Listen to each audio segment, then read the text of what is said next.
அனைவருக்கும் வணக்கம். பிஜிடிஆர்பி வரலாறு யூனிட் 2லேருந்து வினாக்கள் பார்த்துட்டு வரோம். அதை தொடர்ந்து இந்த பகுதியிலும் சில வினாக்கள் பார்க்கலாம். அடிமை வம்சத்தில் மொத்தம் எத்தனை சுல்தான்கள் ஆட்சி புரிந்தனர்? 11 சுல்தான்கள்.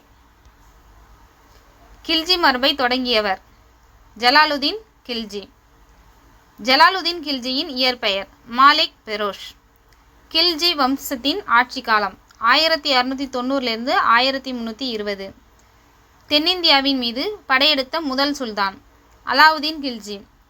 குதிரைகளுக்கு தாக் என்ற சூடுபோடு முறையை அறிமுகப்படுத்தியவர் அலாவுதீன் கில்ஜி. அங்காடி சீர்திருத்தத்தை மேற்கொண்ட டெல்லி சுல்தான் அலாவுதீன் கில்ஜி. ஒவ்வொரு அங்காடியும் எந்த அதிகாரியின் கட்டுப்பாட்டில் செயல்பட்டது? சஹானா மண்டி. அங்காடியின் செயல்பாடு குறித்து சுல்தானுக்கு தெரிவிக்க நியமிக்கப்பட்ட இரகசிய முகவர்கள் முன்கியான்கள். நில அளவைக்கு ஏற்பாடு செய்த முதலாவது டெல்லி சுல்தான் அலாவுதீன் கில்ஜி. ஷெர்ஷா அக்பர் போன்றோர் மேற்கொண்ட நில வருவாய் சீர்திருத்தங்களுக்கு முன்னோடியாக திகழ்ந்தவர் அலாவுதீன் கில்ஜி. இரண்டாம் அலெக்சாண்டர் என அழைக்கப்பட்டவர் அலாவுதீன் கில்ஜி. அலாவுதீன் கில்ஜியின் சித்தூர் படையெடுப்பு மேற்கொள்ளப்பட்ட ஆண்டு 1303. சித்தூரோட அரசர் ராணா ரத்னசிங். அவரோட மனைவி பெயர் பத்மினி. நன்றி.